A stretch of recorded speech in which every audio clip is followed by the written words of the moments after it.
Good afternoon. Welcome to the May 9th work session for Mayor and Council of Hagerstown. I'm calling the meeting to order. And first, we have a proclamation for It's a Blessing to Be a Blessing. And we have the director, Deirdre Norris, AKA Mama D. Did you join me right up here?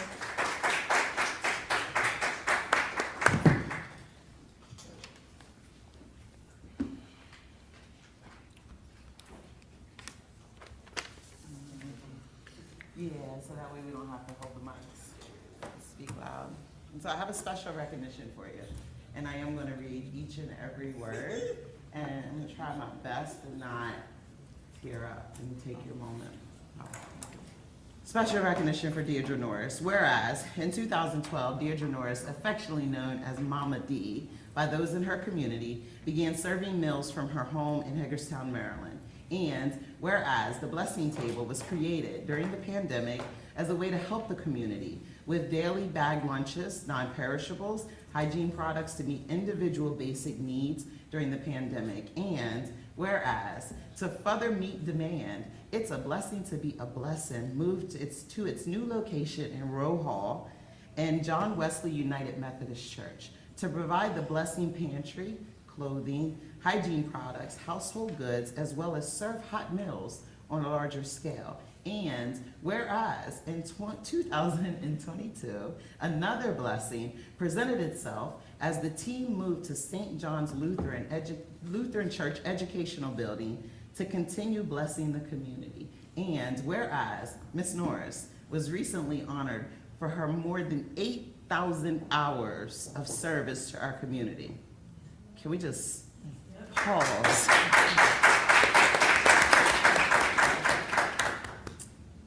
8,000 hours of service to our community with a lifetime achievement volunteerism certificates from our Governor Wes Moore and President Joseph Biden. Now therefore, I, Takesha Martinez, Mayor of the City of Hagerstown, do hereby recognize Deirdre Norris, AKA Mama D, as she continues inspiring our community by being a blessing to others. And I just want to say, to grow up with you and to watch you literally serve with everything that you have, I am so honored and humbled to be standing here before you and present this to you, but more importantly, as family, as friends, and as neighborhood colleagues. And to see you take it and just keep going. Absolutely. No matter what. I mean, there's so much power in being of service, and thank you for your leadership, and thank you for your service to our city. Thank you.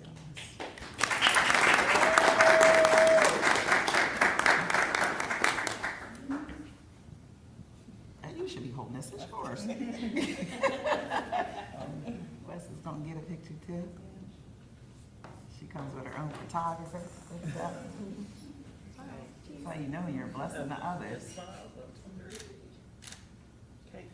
And would you like to say anything, please? Yes. First of all, I just want to say thank you. I give honor to God because this is the purpose that He put on my life and told me to start It's a Blessing to Be a Blessing in 2012. We are a grassroots nonprofit organization here in Hagerstown. We have been serving and impacting for a very long time. But the purpose is not just to give a hand out, but a hand up, but allow the community to come in and join us and know that no matter their life situations, that they can be a blessing, because I'm proof of that every day. So I just want to encourage everyone to make sure you volunteer within the community and give back wherever you can. I thank the City Council, I thank Mayor Martinez, I'm sorry, I'm so used to calling her by her name. You can. And I thank It's a Blessing board members, some of my team members and board members are here today. I don't do this alone, I do a lot of it, but I don't do it alone. But my purpose wakes me up every morning with God, and my purpose also puts me to bed every night. So I just want to encourage everybody to make sure you give back and be a blessing. Amen. Amen. Thank you. Thank you. Thank you. Thank you.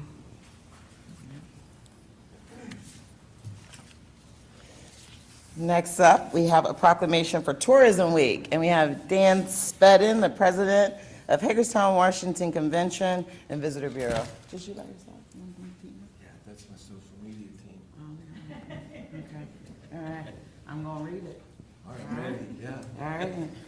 It's a proclamation for Hagerstown Travel and Tourism Week, May 7th through 13th, 2023. Whereas The travel and tourism industry has a positive impact on local workers, businesses, and our overall economy. From 1.3 million visitors to Washington County last year, and whereas in 1983, Congress established a National Travel and Tourism Week, and whereas the week serves to champion the power of the travel and tourism industry nationwide and locally, and whereas nearly 8% of the Washington County workforce are employed as hospitality professionals working each day to promote and impact contributions organizations make to local economy, and whereas the Visit Hagerstown, it's the whereas.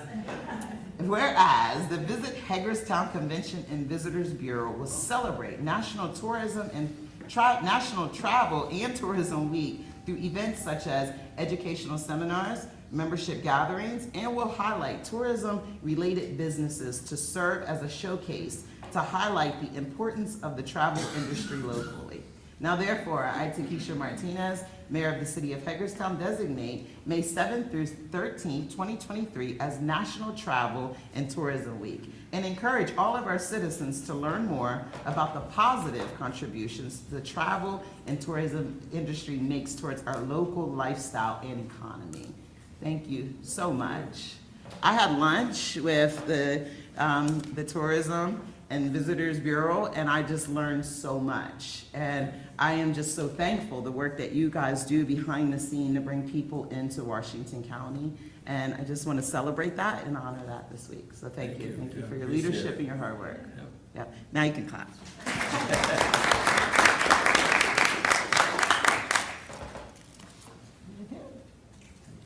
have my pen on.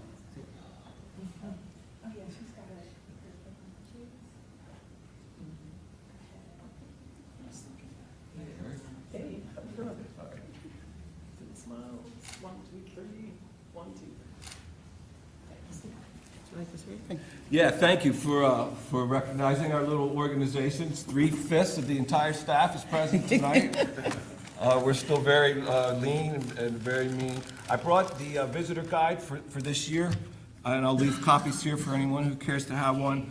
The theme of the guide this year is the best view is yours, and we're highlighting scenic vistas all over Washington County, and we're highlighting a view for any ability. So we did a big piece with the Washington Post, and we're getting a lot of videos and other things out there. But what we're promoting is a view that you have to hike all day to see, one that you can get to in a half-mile walk, and one that you can literally drive to, and Nana can see the view right out the windshield.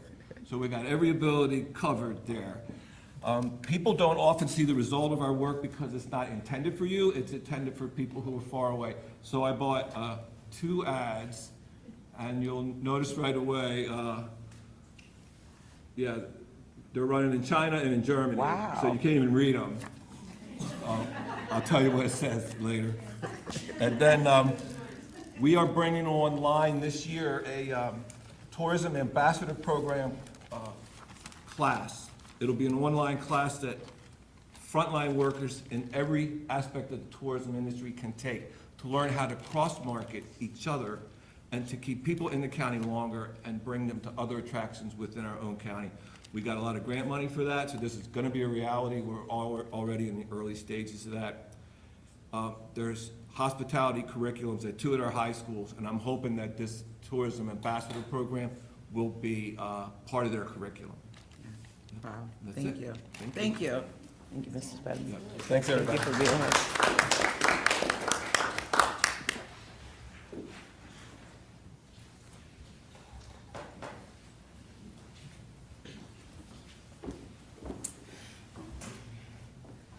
All right, so next we have the state of the library, and we have Jenny Bakos, did I say that right? Close enough. And Sarah Nadeau. Close enough? Close enough. Good. Hello. Hi, how are you? Good, how are you? I'm gonna hand something out to you really quick. Thank you.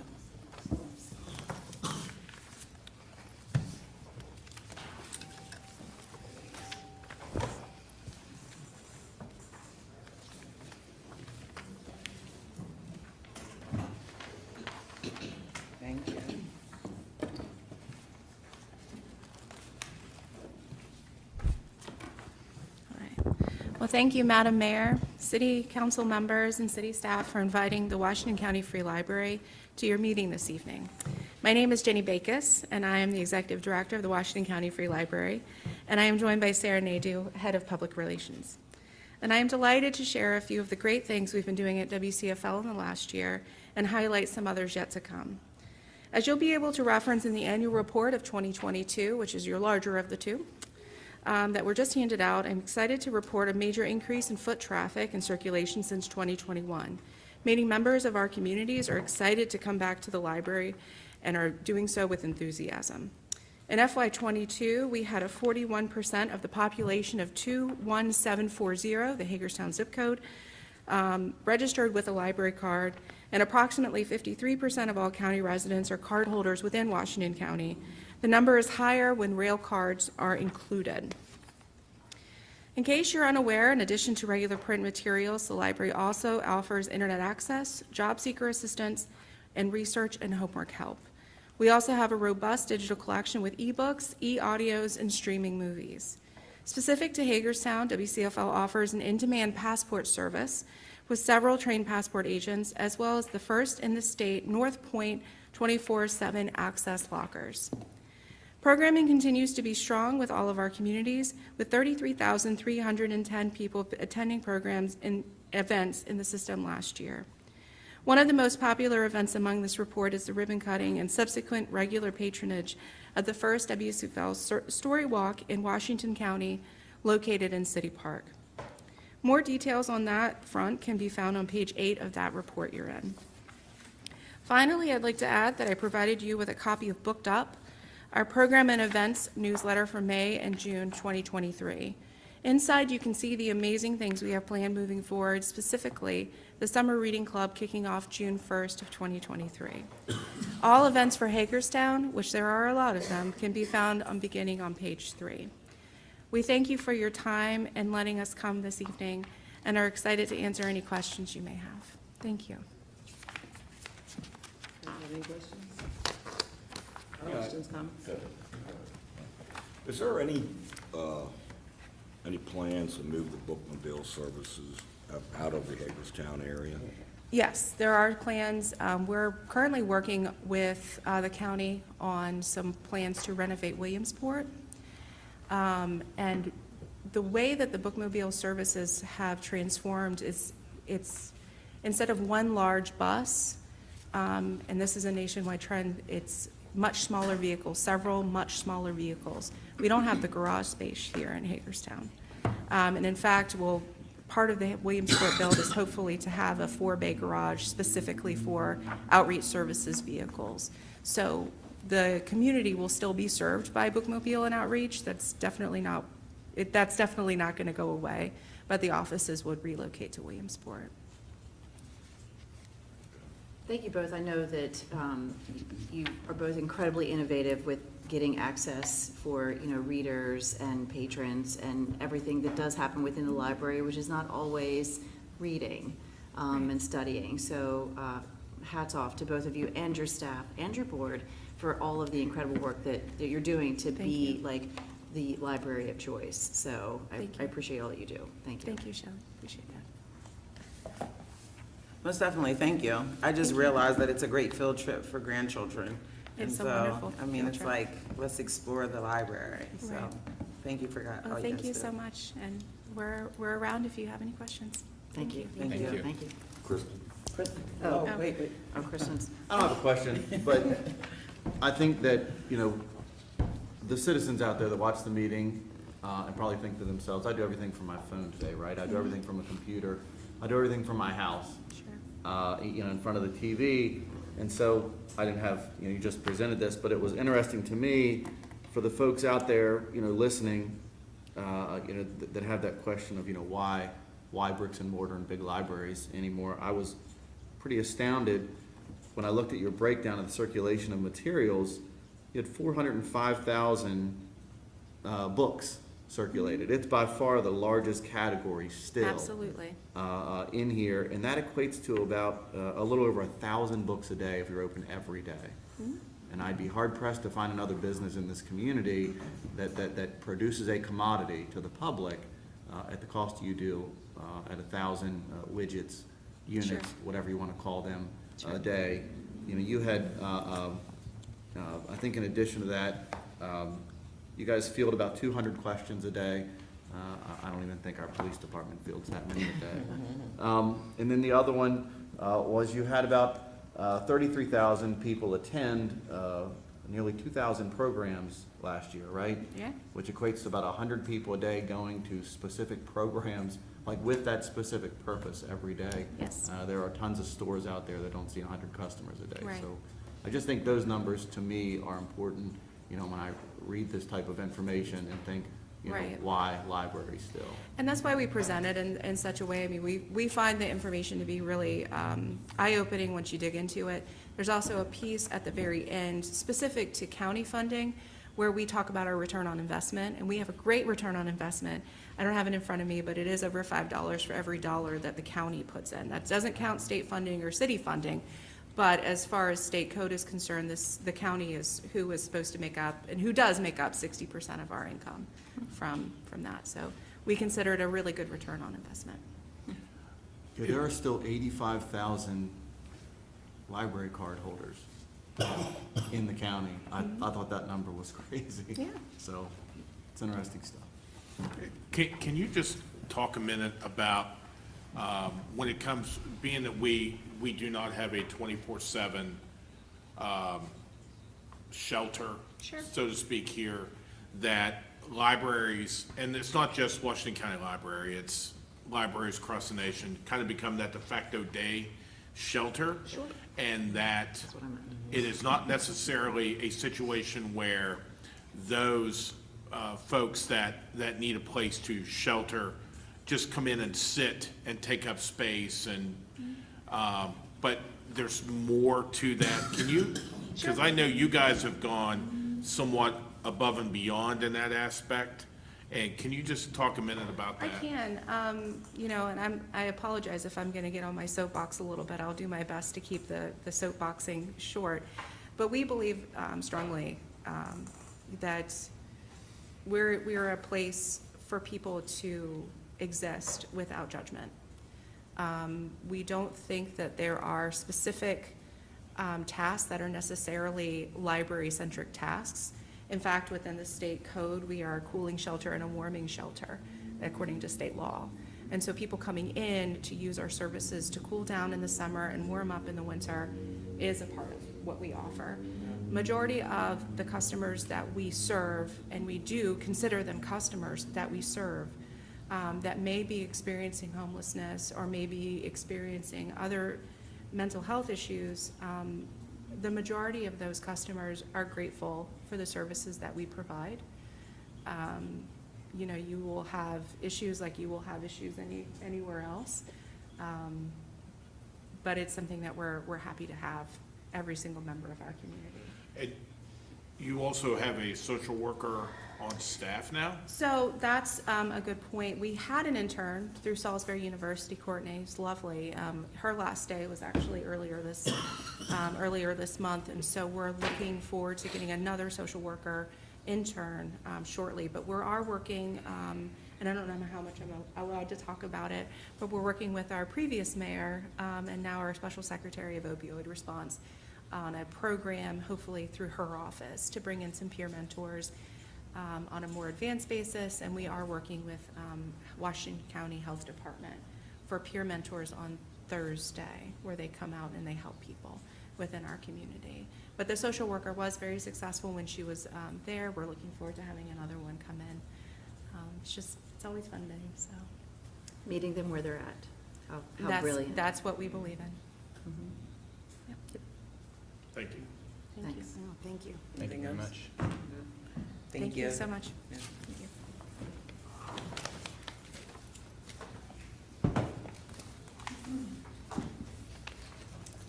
Next up, we have fiscal year '24 budget review. Michelle Hepburn, Chief Financial Officer, and Brooke Garber, Accounting and Budget Manager.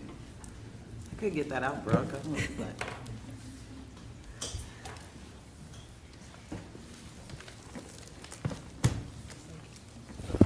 Good evening. our next to last budget review session. I know that makes everybody sad, right? At least for a while.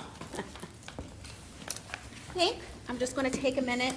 We're going to focus on the utility side.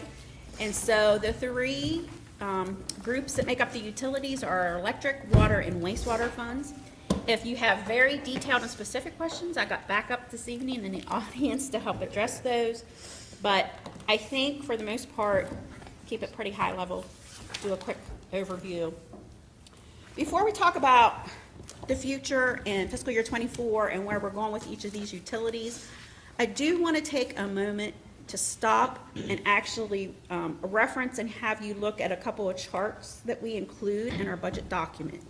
These charts are rate comparison charts, and our finance manager, our utilities financial manager, actually helps prepare and send those to us. So again, want to stop and take a moment because a lot of times, you know, we get asked, what is one of the perks for being inside the city of Hagerstown? You know, I have to pay extra taxes. Well, one of the perks, I think, is going to be found and very telling when you look at the rate comparisons for these schedules, okay?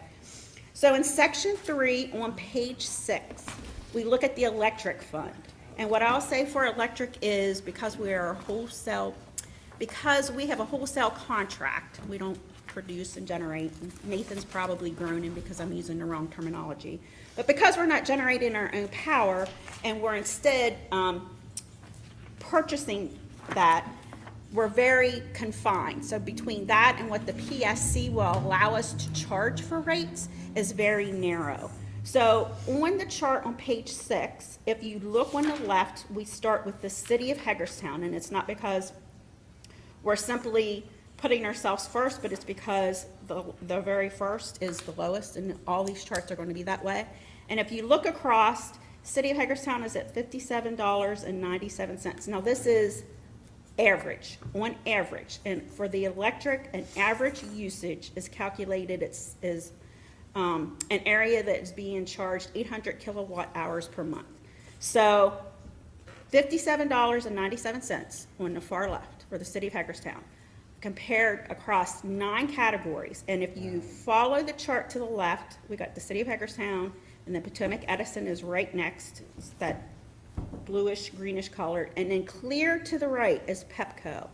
So we're at $57.97 compared to $134.43. Again, the reason our rates are able to be that low, one, is because of the wholesale contract that we enjoy, but two, we are also restricted on what we can charge back to our customers by the PSC. I like to use this chart at my house. Jeez. Like the one on the left is me monitoring the lights, right? And usage. And the one on the right is when I'm not there. I have a teenager. I understand. Or the one on the left is in the summertime, and the one on the right is Christmas time with all the extras we have. But that's- Good comparison, though. All right, so then let's move on to the water fund. And again, that's current rates for where we're at right now in fiscal year '23. So let's move to page 14. Similar chart on water. Now, again, I'm doing this because we've had a lot of conversations on the water fund lately. We've talked a lot about some big projects. We've talked in a joint meeting with the city and county representatives and Board of County Commissioners, as well as our mayor and council representatives, but want to take a moment to say, okay, on average, for a water customer, a city residential customer, you use 13,000 gallons of water a quarter. Again, average. That means your bill would be, you're at $31.74, and as you notice, $31.74 is on the far left, and that is the city of Hagerstown. And as you start coming across, the next, so $31.74. The next lowest in comparison is the city of Cumberland at $82.68. That's a huge difference, right? If you go clear to the far right to the most expensive on this chart is the city of Martinsburg at $149.91. That is a huge perk for inside city residents. Huge. And I don't feel like we tell our story enough. No, we don't. It's not that we have far inferior services or that we provide, but the fact that we've had the ability to do this is amazing. But the reality is we have a lot of infrastructure that needs to be upgraded, updated, renovated, added. This is going to be driven by what those things we want to do in the future. But again, where we're starting is far less than what the norm is across the board. But to be clear, if someone looks at this and says, well, my bill is a lot more than $31 Just the average. and This is- 74 cents, not It's an only that, but average. there are many other, I don't want to say many, there are other charges on a water bill. Yes, this is Other the than usage. water. Yes, that's very true. Right. And it is an average. Right. There are going to be some that is more But than it's an that. average and usage. some- It's a line Yes. in the bill. Correct. So one of the Thank things you. that came up in our joint discussion and meeting the other day with the Board of County Commissioners, as it applies to this specific chart, was the question of you're charging outside of city water customers that are on the city of Hagerstown's water system. I think it's 100% differential, right? So we did, in preparation of this evening, because that was asked, we had our utilities financial manager to do that same comparison. And again, average, based on 13,000 Right. gallons for the quarter, would be $80.70 for those outside of the corporate boundary of the city of Hagerstown that I'm are sorry, say still again. $80.70. So that is still, $2 cheaper than Cumberland. yes, Well, it's lower than Smithsburg, Funkstown, et cetera. Yes, everybody. Yeah. yes. Yeah, I mean, they'd be the second one on this list. And I think it's important as it applies to the question that was raised at the end of that discussion associated with, why the differential, for that customer base that's outside of the city that we don't have, full faith and credit authority over. In 1950, the city of Hagerstown was 45,000 people, right? Smaller, correct.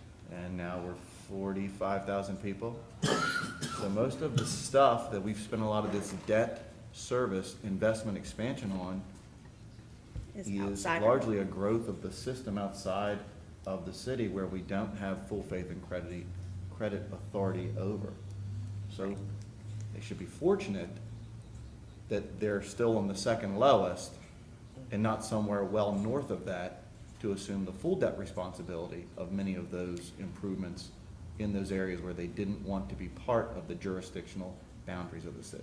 Right, so at the city of Hagerstown, we have the utility funds, and one of the things that we have done very often, and if you look on our financial records, you will see, is we have issued GO bonds, right? And even when we do the MDE loans, they're bonds through the state.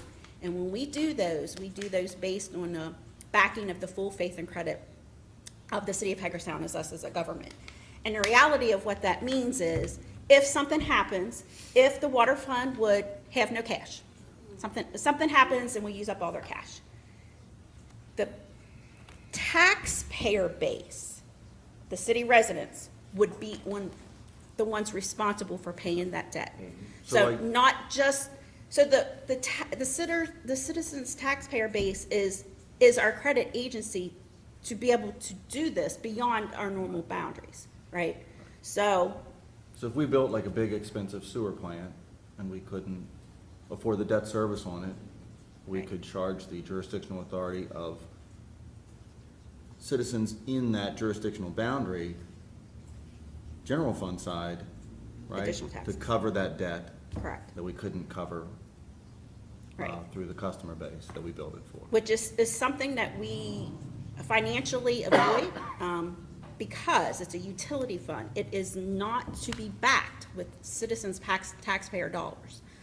Our rating agencies frown upon it. Our rating agencies have told us in the past, when we attempted to do a loan from one utility fund to the other, it was a loan, right? It wasn't that we were moving monies from one to the other. and it wasn't general fund or taxpayer dollars. And they kindly recommended that we not do that, and if we wish to move forward in that direction, it would have a, potentially, it would have a negative bearing on our credit rating. So again, we are very cognizant of that, we are very fortunate, and we definitely do not do that. But again, from a financial market, they want that assurance that if all else fails, right, on the utility side, and if your customers are gone, if something happens, who is going to be left with that burden? Because somebody has to pay the bill. Then it's our taxpayers. All right, so last, we'll go to page 23, and this is wastewater. Again, we're looking at averages, average usage, and for a quarter, it's 13,000 gallons. Again, what we're reflecting here is the prices for inside the city. So the far left is the city of Hagerstown at $101.76 a quarter.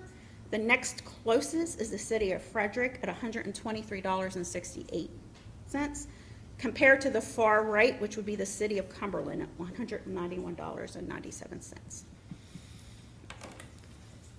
All right, I think with that, what we're gonna do is we're gonna start with the electric fund. Brooke's gonna cover a couple of, one or two major projects that are planned and anticipated for fiscal year '24, and then we'll look at the electric fund's financial projections. Okay, so starting in section 7 on page 116, system reconductoring. This deals with the upgrade of infrastructure recognized for improvement or forecasted load increases. In FY '24, there's $206,500 budgeted, and that is for the rebuild of the overhead line along Marshall Street to provide capacity for Patrick Woods development. And again, you can kind of see the comparison. Fiscal year '24 is there, but also 4 years into the future. Fiscal year '24 is higher, but it is development driven. So if Kilpatrick Woods continues to move forward and actually, that's one of the few remaining areas within the electric's boundary of customers. So the customers there would become City of Hagerstown Light Department. And then the next one for the electric fund is on page 126, meter replacement. This is the electric fund's highest budgeted project in FY '24. It's a 4 to 5 year project for $1 million each year. Starting in the early FY '24, and it consists of the procurement and replacement of the electric revenue meters across the Hagerstown Light Department service territory. That includes residential and commercial. It improves device accuracy and provides for automated read and outage detection systems. You mean the guy's not gonna come walk up in my backyard? All right, and I know that this is a lot of flipping, but I kind of find, for me, I'm kind of do the whole entire fund instead of doing all the CIPs for each. So I'm going to flip you back to section 6, which is the financial projections section. And we're going to start on page 16. So if you remember a few weeks ago when we talked about the parking deck and the financial projections, the electric fund is laid out exactly the same. We have 2 years of historical audited information, 21 and 22. In the center of the page, we have fiscal year '23, the current fiscal year budget, and where we think we're going to end by June 30. Next is fiscal year '24 proposed budget, and then we have 4 future projections.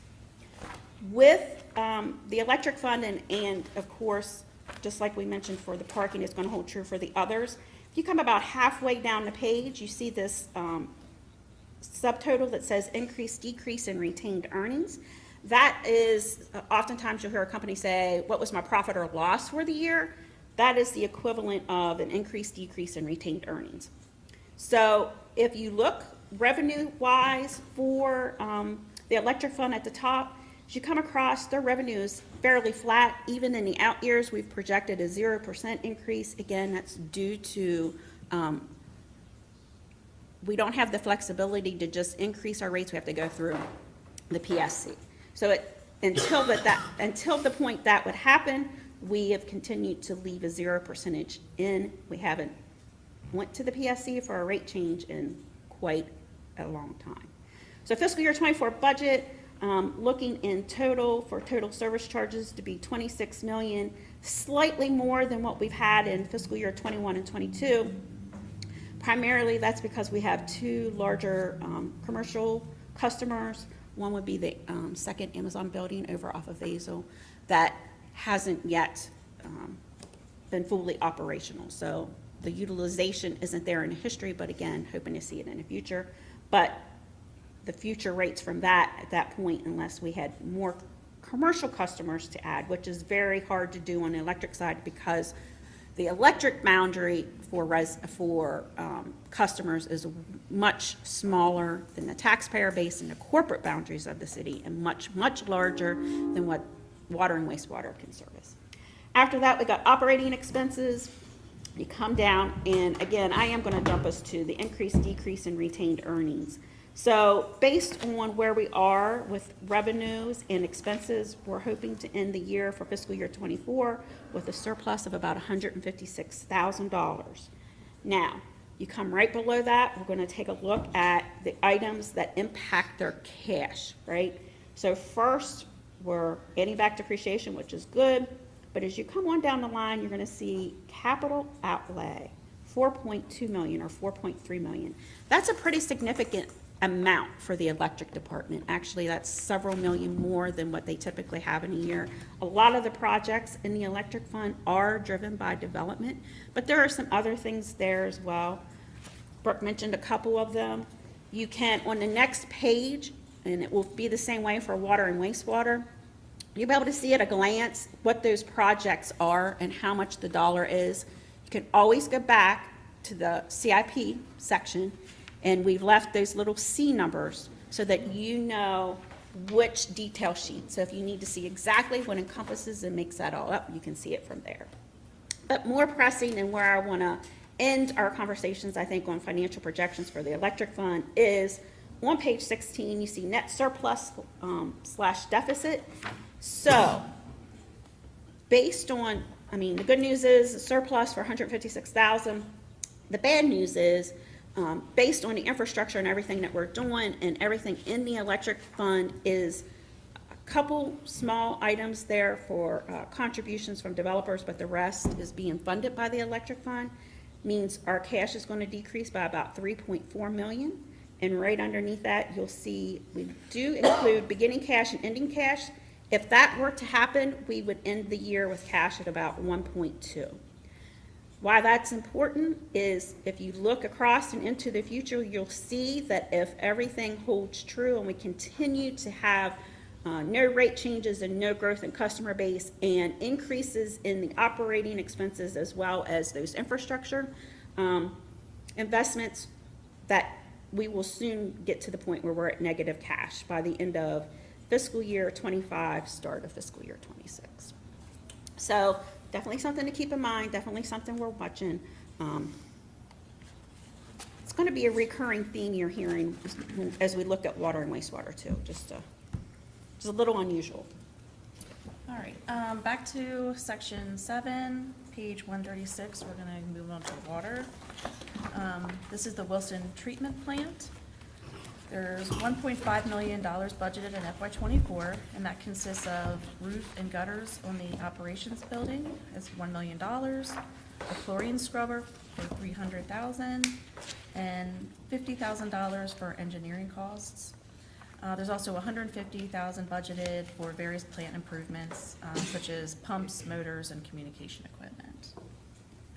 So again, a number of improvements, the highest being a roof, but again, we've heard the price tag of $100 million to do all of the changes, but $1 million is not cheap just for a roof. All right, and then the next one is on page 147. Water Zone 5 system improvements. The project in FY '24 for this one includes an engineering study for a water storage tank in the Robinwood Drive Meredith Medical Center area. Right now, it's budgeted over 23 in FY '24, and it's a $1 million project funded by a $500 grant from the Aurora, Maryland Economic Development and a $500 water fund match. There's also $20,000 in here for design of a new suction and discharge main at Pump Station 6. Now we're going to flip over to, again, financial projections in section 6, and we're going to go to page 19. Just as a reminder, we talked about where the rates were currently. Fiscal year '24, it was the final year that we had of our approved cost study. So 3% increase is already budgeted and reflected in your fiscal year '24 amounts. And again, that was already approved. We've done that as a 5-year block, and I think that 5 years that was like the second or third one. So over the coming months, Nancy and her group will be coming back because we have our consultant working on updating the model and also looking at all the things that we need to do from an infrastructure side. What does that mean? Where do the rates have to go? So for right now, you look at this same category, right? And we look at fiscal year '24, and we come down to the middle. Current revenues that we have in fiscal year '24, minus our expenses, we would have a loss of $2.8 million in the water fund. This is largely driven, again, as we continue to see expenses climb, and our revenue, again, is increasing, but it's increasing at 3%. So it wasn't, when we did the 5-year plan, we were close. We've had several good years where the revenue met the expenses, but fiscal year '24, we're going to fall a little short if everything holds true with our estimates. To continue with that, though, the real problems are going to start when you look below. So we're going from there to look at what happens on a cash basis, and we'll just jump down to the net deficit. Looks like we're going to utilize about $6.2 million of the cash proceeds that have built up, or the cash balances that are in this fund. The good news is we have enough cash balances in this fund, right, to meet that. So we would be at $10.9 million still in cash, total cash. We have some restrictions there as well. But what happens is when we looked at doing the budget, and if we included a 10% increase in rates for the next 4 years, and included all of the projects that we have talked about and some of the things into the future, the cost of the projects and looking at what that does to the annual debt service loan payments we have to do back, by the time we get to fiscal year '26, we're at a negative cash. So 10% may not be enough of a rate increase if all of these projects are going to happen, or if we don't have other funding sources that would help, if we're able to get more grants from the state than loans. So again, all these things should be being taken into consideration and evaluated by our consultant to help us and Nancy come back with what their suggestions are going to be for the new rates moving forward. All right, back to section 7 again. We'll move on to wastewater on page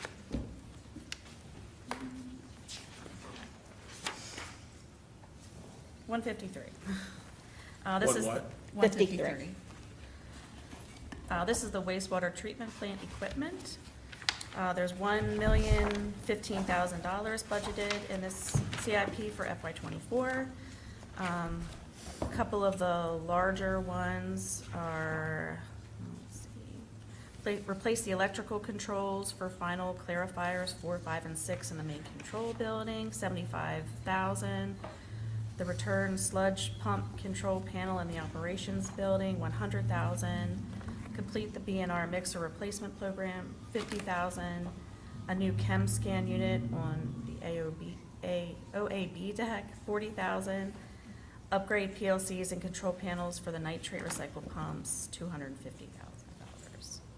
There's also $500,000 in here just to replace various aging equipment. And then finally, the lab on page 158. There's $1,270,000 budgeted in FY '24. That includes a new hood and ventilation system for $500,000, a DI water system for $20,000, lab design for $250,000, and $500,000 in construction costs. This CIP is shared with the water department. There's about 20% that gets allocated back to the water fund. Okay, next, we'll flip back to the financial projections section, section 6, page 22 for wastewater. And while we're flipping back, I would just say, you know, we've done like highlights of one or two of the projects in each of the fund. Each fund definitely has well more than one or two projects. Also in the water and wastewater funds, we were focusing more on those items which we have not already had public discussions about. Again, trying to get the higher dollar, bigger priced items out there as we discussed, right? And not wanting to keep repeat and just focus on one or two when there's more going on within each fund. So again, on page 22, same thing for wastewater as water. Actually, we do 5 years and we have them both done at the same time, or did in the past for water and wastewater. Wastewater rates then are already set and approved. This is the 5th year, fiscal year '24. So 3% was what was already previously approved and will be the final year of that. So the dollars and the numbers here, unlike in electric and water, which increased a little bit to fiscal year '24, you're going to see a bit of a decrease. And again, that's because we're anticipating a shift in a customer base, right, for those going back to the county for the Malkinsville area. From there forward, you come one down the line, and we look in the middle of the page, increase, decrease, and retained earnings. Everything that we have planned and estimated, the wastewater fund should have a surplus of $4.2 million, which sounds really, really good, and it, you know, where we want to be. And as you come down through and you see total capital outlay of $9.6 million. So looking at almost $10 million of infrastructure investments. Some of that's going to be through loans and ARPA, but again, you come to the bottom line for net surplus and deficit, we're going to also be utilizing and decreasing wastewater's cash by $3.7 million. Again, the good news there is if you look at the cash balances below, we would still have $6.4 million in total cash in this fund because we're doing all the things that we're supposed to do, right? But as we project out, for future projections until we get the information back from the consultant, we utilize 10% again here in wastewater, just like we did in water. Illustration purposes only. But looking at what that does in revenue compared to the growth in the operating expenses and the infrastructure projects that we are looking to make and that are necessary, by fiscal year '26, we would be at a negative cash in this fund as well. So again, that's if we don't find other alternative solutions for some of these projects, or if we do them all within the time frame we're looking to do, if they all cost that much, but just for illustrative purposes. So if you go back, you said 10% you added to, just as Say here, a yes. kicker. Go back to the charts you started originally with. I don't have a calculator, yes. What does that equate to? I don't have a calculator. I knew somebody was going to do this. Here, Sure, since Nancy and Ashley helped do the numbers. You could just do 10% to the $31.74. do it. But use my West Virginia math, that's they did a chart.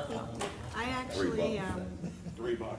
asked Ashley if They she did would the run chart. these numbers earlier today, so that, you know, in FY '23, of course, it's $31.74 for inside water.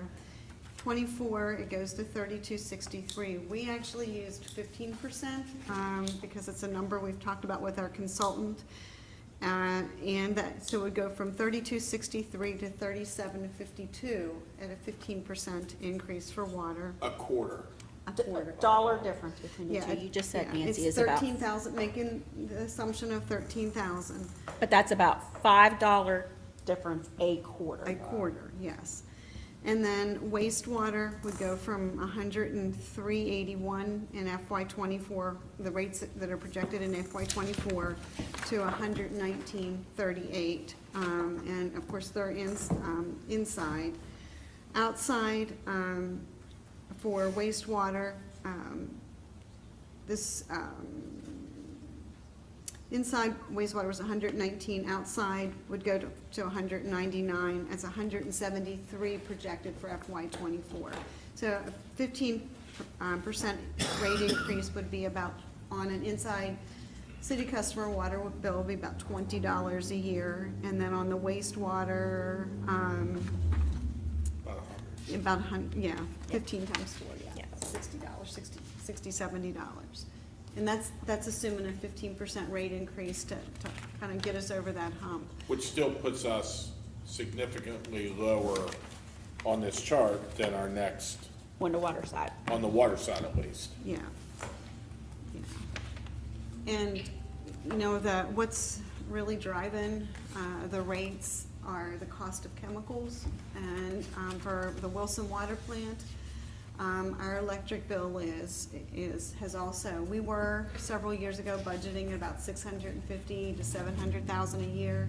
Now we're budgeting about $1.2 to $1.4 million a year for electric. Chemicals are anywhere from 15% to 30% more than what they were 3 years ago. Right, so Those two items. So the 3% on the rates, again, we locked in, and we are very fortunate because we are where we need it to be. But inflation being so much higher, exactly what you said, the chemicals are chemicals, right? Yeah. Any questions? So next week, we can either come back and talk and do the same thing for stormwater fund and golf, and then we will have hit just about every single fund, every single avenue. Or if you want to pass and don't want to do that and just want to know that they're in the same section to review, that's up to you.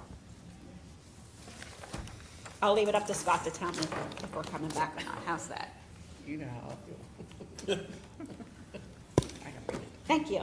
And then just a reminder. I just think it's important that it's on the Yeah, record. Sure, absolutely. We're For the hitting every public to fund. hear, And just a reminder, 7 o'clock this evening is our public hearing for both tax rate and fiscal year '24 budget as proposed. Thank you. Thank you. Thank you. Thank you. And we have a break until 7. 7 o'clock.